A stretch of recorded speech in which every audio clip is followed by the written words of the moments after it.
بسم اللہ الرحمن الرحیم۔ خواب کی تعبیر کے متعلق یوٹیوب اور دیگر سائٹ پر بہت سارا ایسا مواد اور ویڈیوز موجود ہیں جو انتہائی غیر مستند اور ناقابل عمل ہیں۔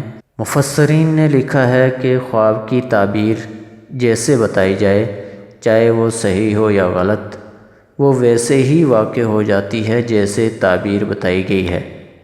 جیسا کہ یوسف علیہ السلام کے بارے میں آتا ہے کہ ان کے جیل کے ساتھیوں نے خواب دیکھے اور اس کی تعبیر یوسف علیہ السلام سے پوچھی، جس کو قرآن پاک نے یوں بیان فرمایا ہے: قضی الامر الذی فیہ تستفتیان، یعنی جو میں نے تمہیں خواب کی تعبیر بتائی ہے اسی تعبیر کے مطابق فیصلہ ہو چکا ہے اس بات کا جس کے بارے میں تم مجھ سے پوچھ رہے تھے۔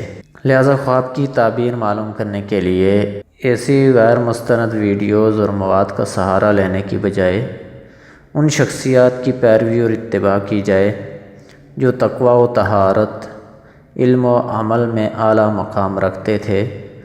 اگر آپ انہی شخصیات کی تعبیرات کی روشنی میں اپنے خواب کی تعبیر جاننا چاہتے ہیں تو دیکھتے رہیے IRC TV چینل۔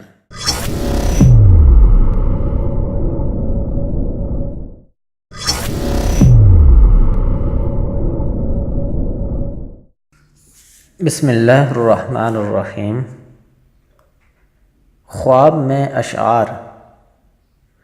حضرت ابن سیرین رحمۃ اللہ علیہ نے فرمایا ہے کہ اگر خواب میں دیکھے کہ شعر یا غزل یا کسی کی مدح یا ہجو کہتا ہے، دلیل ہے کہ بیہودہ بات کہے گا۔